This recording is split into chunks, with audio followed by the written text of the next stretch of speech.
everyone. Welcome to Accessible Daily Living. Welcome to our home here in Vaughan. We service right across Ontario. I'd like to welcome the Disability Channel, all of you at home, to our place where we're comfortable and where we, make the decisions to helping the many lives and the many people to enjoy their homes, their workplaces, their vehicle environments, and so on and so forth. I'm going to take you guys for a bit of a tour. Follow us this way. So if you go, the guys will show you that this is my office. This is my hole in the wall over here. As you can see, a lot of white.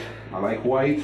It's bright. You see a lot of my, obviously my kids, and obviously Austin. Austin's quite familiar to the family at Disability Channel. Austin is a young gentleman who races go-karts, who's autistic, and we're a proud sponsor of Austin as well. This is where a lot of the decisions are made for ADL, and where I spend a lot of time, unfortunately, for my wife and my kids. So I'll take you guys forward. Let's go. And let's come on down. We just recently kind of rejuvenated the place, put a little bit more spice to the environment. This is our boardroom area where a lot of our clients come in, where we come in and discuss the needs of our clients. We handle a lot of case management meetings here, team meetings, so on and so forth, when we meet with our vendors and sub-trades, when we're discussing new projects and how we're going to commence. So let's go on this way. Watch yourself. You see nice wide hallways, give the ability for anybody using a mobility aid to come through. And in here we have Pat of our office. He's just on the phone as always. Pat's just... Hi, how's it going? So Pat's here. This is for the Disability Channel. Hey, how's it going, guys? Thanks for coming by. So Pat's busy away. He's probably on the phone trying to get some stuff ordered. Orders, we're scheduling work and getting all the crews going. Yeah. Thanks, Pat. Take care. So come down this way. What we've decided to do, obviously, is practice what we preach. If you notice, like I said, a lot of lighting, hallways, our bathrooms here, all automatic door operators going in, motion lighting into our room. A lot of our stuff, again, very much motion, and so on and so forth. So again, everything motion, folks. Easy access, easy for people to use with no issues. Enough of the bathroom. We don't want to be in here too long. Come on out, and we'll take you to the piece de resistance, what we like to call the future of what ADL is going to be for everyone at home and people who want to utilize our services. We're just going through our transformation of our showroom here. We're going to be in full force and effect in terms of obviously finishing up the place.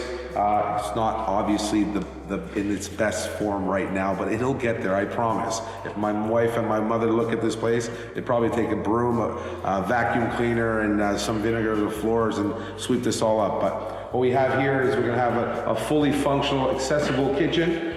Along that side, we're going to have a vertical platform of stairs with a stair glide, automatic door operator with the door going in. This is a great little feature, great little problem. We're going to have a two-stop elevator here for use for people to see. We're going to have 3 different style of walk-in tubs. We have a heated concrete pad here to help people who are elderly and disabled. Look, guys, snow's coming. Snow is here, actually. And, the worst thing you can have is the ability to, or the need to shovel snow in the winter. And that's part and parcel of what we do, is not just create an accessible environment, but an effective environment that reduces maintenance and the ability to do excess work. So this pad here will expose the fact that it has a heated pad and that it'll melt the snow, and there's going to be no need to go and shovel it in the winter months. So guys, this is it. This is Casa ADL. Thank you very much for joining us today. Thank you for coming by and checking out where we are, what we're doing, and what we're prepared to do for everyone at home, and our viewers, our subcontractors, the people who need us. So guys, thank you very much, and we'll catch you on the next show. From your perspective, what is the biggest challenge, or for you as a therapist, as an individual helping out a person with DriveLab needs, with the driver rehabilitation needs? So I think, to start with, so one of the things that's really important that we need to do before we even look at a person driving is what we call an in-clinic assessment. So we're looking to see how a person is, being assessed in terms of specific skills that relate to what we need to do to drive. So the in-clinic assessment would be looking at things like visual spatial skills, some memory, reaction time. So with most clients, we would be starting off with an in-clinic assessment. And through that assessment, we would be looking for certain things, either in terms of a vehicle modification, looking at how they might perform in the car. All our assessments for looking in driving rehab also take place in vehicle. So after an in-clinic assessment, I would be looking at what maybe the problem areas are. They might not necessarily show up as problems during the drive part of the assessment. So that's with a driving instructor as well, of course. Okay, so obviously, from a DriveLab's perspective, obviously knowing this, there's two components or two separate facets of how you approach a client. Obviously, from a rehabilitation need, or also from a phobia, anxiety, stress. And then there's the medical, where someone may need some type of modification to the vehicle. Can we touch upon more so, the phobia first? When do you suspect a person with driver anxiety or stress or phobias should be assessed? Is there a time frame? Should it be in the event that it happens based upon a traumatic experience? And most of the time, it happens as a result of a motor vehicle accident. Absolutely. So, from that perspective, is there a time frame when someone should be assessed or should not be assessed? Well, I think what's important first is, if someone's been involved in a motor vehicle accident, some people go on to return to driving without any issues, and some people don't. And typically people end up coming to us it's sadly, but it's typically a much longer period of time after the accident has happened. And, certainly people need to heal from their physical injuries. And then, they may not be aware that they actually have an anxiety about getting back to driving or even being a passenger. They're still focused on just trying to recover from the accident itself from a physical perspective.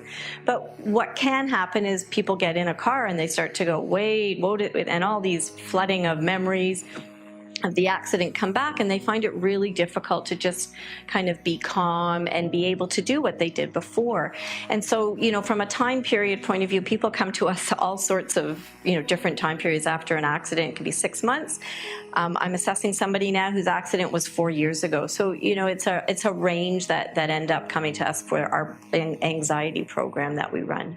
Yeah, and for me, from a personal experience, my wife was involved in an accident probably about 1.5 years ago, and I can't even go through the intersection with her where it happened. I have to go around. She's like, don't go through. So from a personal perspective, I do understand why, the anxieties that exist, because obviously there's always some type of reoccurrence or memory coming back to what had happened on that particular day, which I've already offered her to tell her to go to DriveLab, but I guess you can't lead, lead a horse to water. I mean, I'm not calling my wife a horse.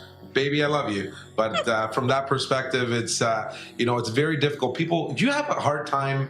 I mean, I just wondering, people, do they have a hard time coming in and accepting the fact that they do have anxieties towards driving? Is it something where they're willing to be involved in the assessments? Are they free of obviously accepting your input? And you also work with a certified driving instructor. So just Yes. let people know that these are instructors, driving instructors that are specialized in working with individuals like Deb, OTs, and we'll get on occupational therapists and CDRSs. I'll get to the CDRS point in a second, which is going to be very important, but certified driving instructors. And we're not talking about your regular Young Drivers of Canada or your regular driving school. These are individuals, okay, females and males, men and women, that are specialized in supporting people with disabilities. So it's not your typical same run-of-the-mill, and I'm not saying it's run-of-the-mill, but, well, I did say it, but it's not your typical driving instructor. So,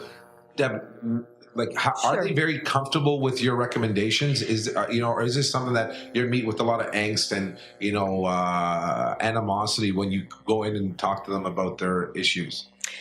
And that's a great question. So it's interesting. I think most clients are very anxious before we actually knock on their door. And that's another just small point is our anxiety assessments. We typically go to the client's home because it's hard for them to drive and get to our office. So we actually go to their home and, the first thing they'll say is, oh, I'm just so nervous about today. And then the way that assessment works is I will be with them in their home for about 45 minutes to an hour, and we'll be talking about just some of the issues that they're coming across either as a driver or as a passenger, specifically about going near the accident scene. I mean, we have clients whose accident scene is really close to their home, so they're always finding alternate routes to avoid that area. And so after about the 45 minute hour interview, my driving instructor, the certified driving instructor, will come, and that's the second part of the assessment, and that's when the client's anxiety level really goes up.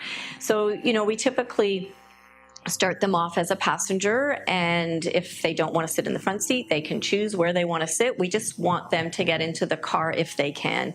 And then essentially we're driving around for a bit in their neighborhood and just kind of talking to them, and the driving instructor will give what's called a verbal commentary, what he's seeing, what she's seeing, and just kind of assessing to see how the client's reacting in the car as a passenger. And then if the client's willing, we pull over and get the client to do a little bit of driving.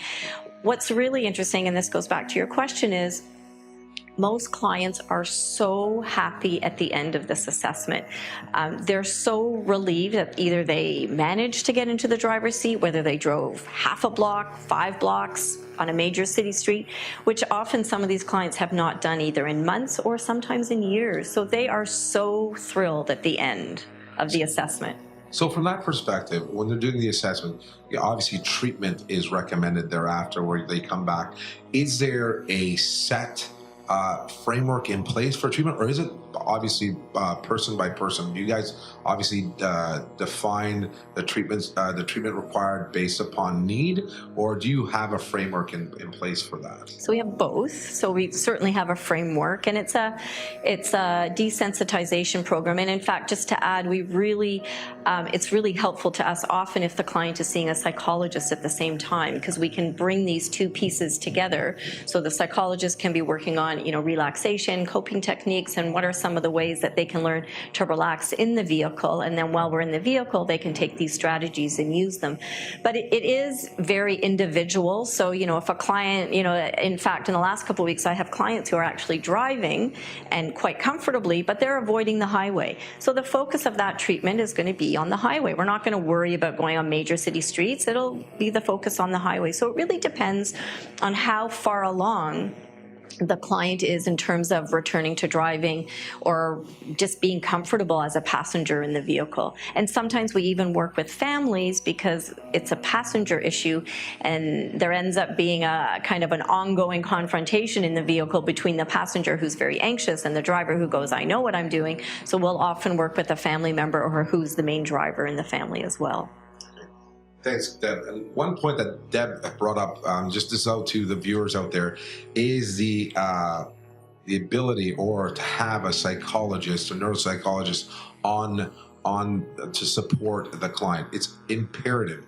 Typically, a referral of some sort, more so from an individual who sustained a traumatic experience or injuries as a result of a motor vehicle accident, will have a psychologist, psychiatrist on the file, helping them out or what have you, or a psychologist who's done an assessment.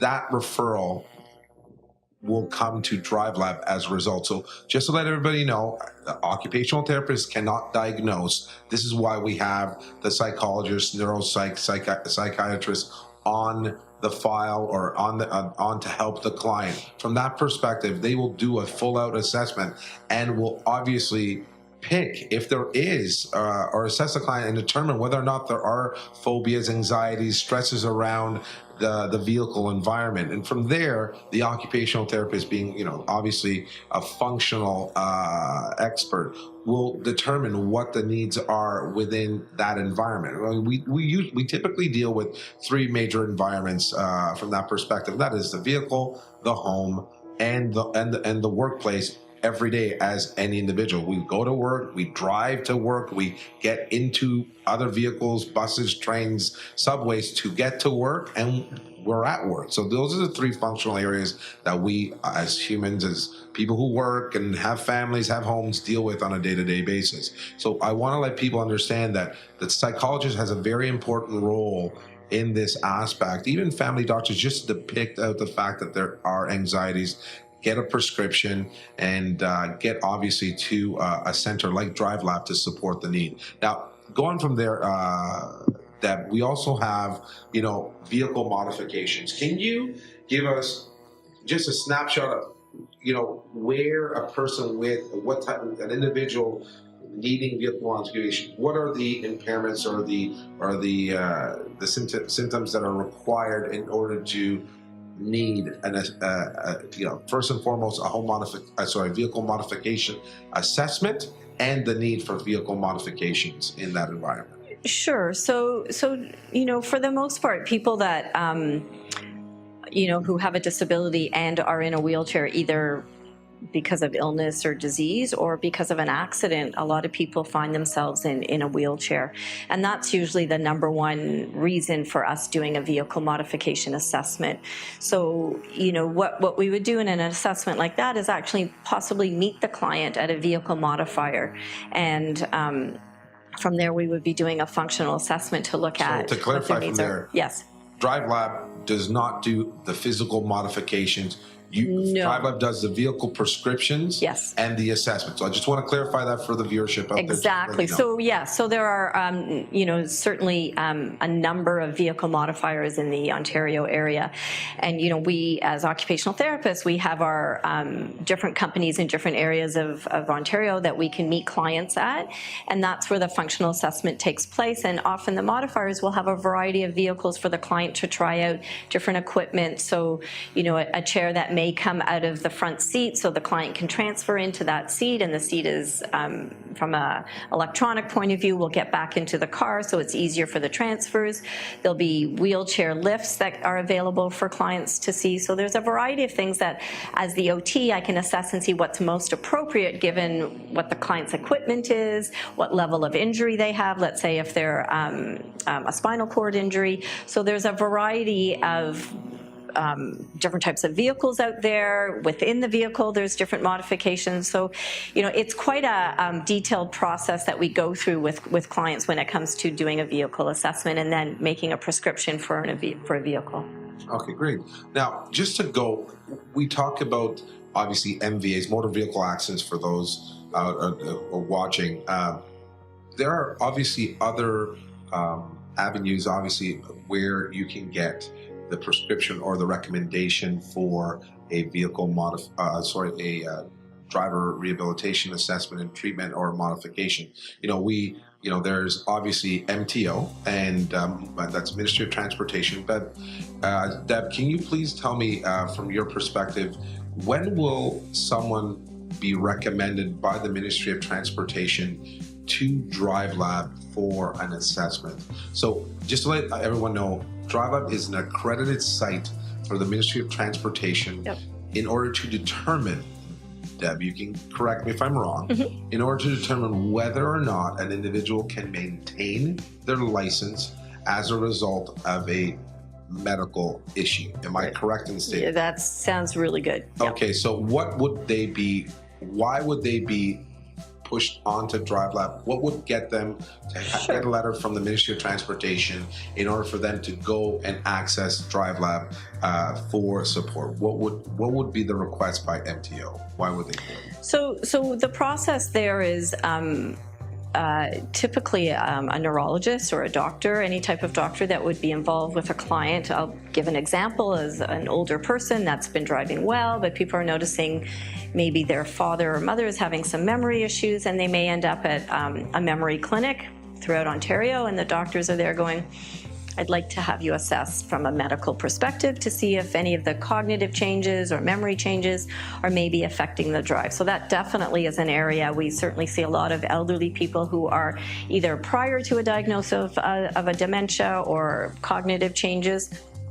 And so what can happen there is sometimes people have those changes, but they're still able to drive, but now they're being tracked by the ministry. So they may come to us, we do our in-clinic assessment, we take them on the road, they're still fine to drive. We're seeing some problems in clinic, but in terms of a functional driving assessment, we're looking to see that they're safe. And so that's a big area of that we deal with is the elderly client who is beginning to have cognitive changes. But there's also clients who are doctors see their people who have multiple sclerosis or people who have Parkinson's. And so those are also conditions that a doctor may be saying, there's some changes going on physically, there's visual changes. That would be certainly another reason that a client would be sent to a place like DriveLab to have the in-clinic assessment again, be on the road.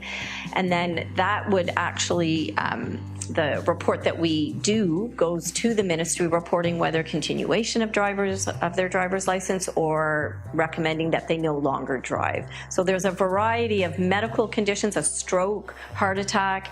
Sometimes people end up in a merge with a seizure. Their license will be medically suspended, and in order to get it back, they would have to come to a place like DriveLab. We're talking a lot of folks out there about, the necessity for when there's a necessity for a driver rehabilitation program to be implemented, assessment, treatment, so on and so forth. Deb, I want to ask you, where would individuals get any further information? Are there any governing bodies out there that would be able to support someone, either for themselves or for a loved one, if they're a caregiver? There's a bunch of caregivers out there, and even medical practitioners just don't know enough about driver rehabilitation. Are there any, like I said, organizations or governing bodies out there that would benefit someone out there in terms of getting further information? Sure. There's a governing body. It's a nonprofit organization called ADED, which is originally American-based, and it's the Association for Driver Rehabilitation Specialists, which pretty much all of us here in Ontario are members of. We actually have an Ontario chapter. We meet twice a year. There's some education, there's networking, but on that website, the ADED website, there is loads of information about medical issues, disability issues, driving, and vehicles. There's everything you need to know. But also, if people have a specific diagnosis, they can actually go to their own local organization, like the MS organization, Parkinson's disease. They actually will have information on driving vehicle modifications as well. So there's lots of ways to find it. Just Google Driver Rehab Ontario and lots of stuff will come up, including DriveLab. And you touched upon the modifiers. Is there anything in relation to the modifiers out there? Is there a body? Because, obviously a lot of these modifications are from the United States and they're based from there. Is there anything protecting an individual who takes a vehicle, gets it modified, in order to make sure that whoever they're dealing with has an association, a certification? Is there a governing body for the modifiers? Yes, there is. So it's called NMEDA, and that's the National Mobility Equipment Dealers Association. And again, it's a nonprofit. It's a self-governing body that most of our modifiers that we certainly use here in Ontario are members of. And again, they're there also to ensure that there's a quality assurance, that the equipment that's being put in is being put in a certain way. So NMEDA would be, that's the governing body for the vehicle modifiers. Okay, and before we go there, we're going to go on one last point for Deb. And Deb, you talk about your occupational therapy background. The therapist is a professional. There is a accreditation, it's called the CDRS. Can you give us a brief understanding on the CDRS, what it stands for, and what it means to an individual who is seeking the support and the knowledge and the experience from an individual? What is a CDRS? So a CDRS is a Certified Driver Rehabilitation Specialist. And again, that designation has come out of ADED, the Association for Driver Rehabilitation Specialists, from the States. And in order to become a CDRS, there's an examination that needs to be taken.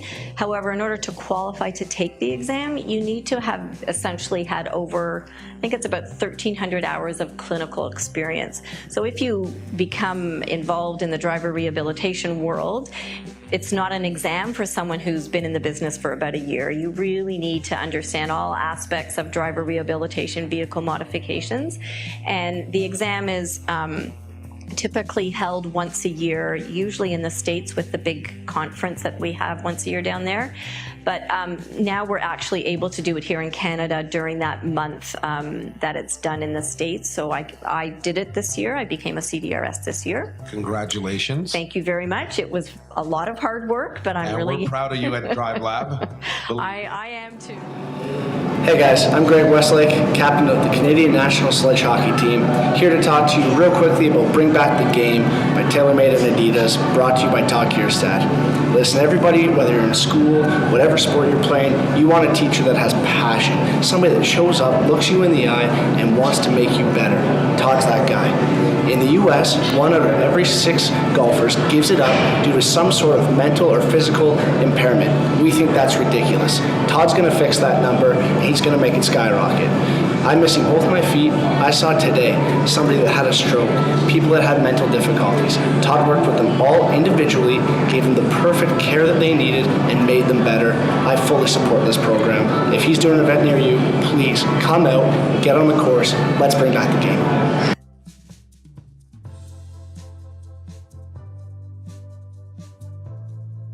Our health and our fitness, and then the word we use now is postural fitness. I think you need all the help you can get. The pro football trainers or doctors recommend this to my sons, and they're professional athletes, and I think it's good enough for them, then it's something I can try too.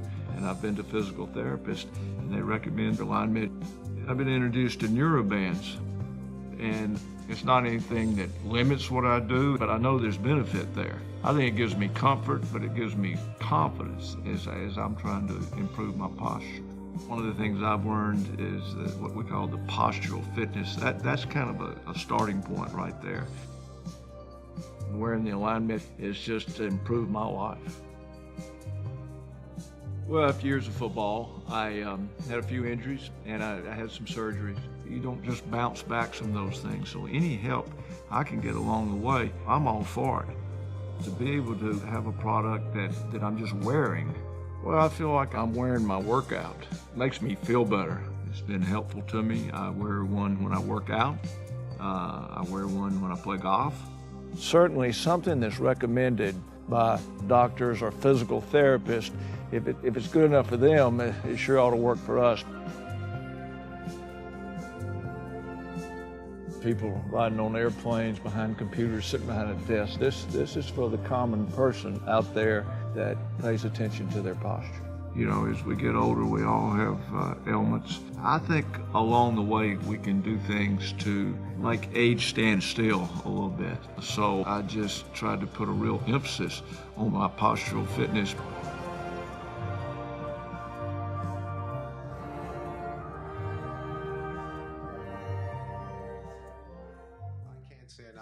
Deb of DriveLab, Deb Malamed, thank you so much for coming on to the show today and giving us, really a hands-on, a first eye, first word, first mouth, first eye on everything on driver rehabilitation and the need and why it's so important for those individuals to know out there who require the support of someone like Deb, an occupational therapist, a CDRS. Very important, folks, that you have the outlook and the support of someone with that type of experience and certification, and also knowing that there are companies and organizations such as DriveLab out there that can help you or your family member or someone that you may know. It could be a doctor, a physiotherapist, social worker, case manager, whomever it may be, a nurse who just doesn't know anything about DriveLab, so to speak. It is something where people, obviously don't understand a lot about, and this is something that, why we are here at the Disability Channel and at Accessibility Living, is to bring this to you so that you are informed and that you can make that informed decision for you or your loved one or for someone that you know. So we're really happy to have had Deb on board, and really folks, it's important to know that there are people out there like this that can do this for you. Okay, so thank you very much for following us today. Follow us on Roku Live, on the disabilitychannel.ca. You can have us on Twitter at TDC TD Channel 1. Follow us, contact us at Accessible Data Living on Facebook. Guys, we're on Facebook now. We have a Facebook page to the Disability Channel. Thank you very much. Have yourselves a great day. Until next time, we're here to help people live. Take care.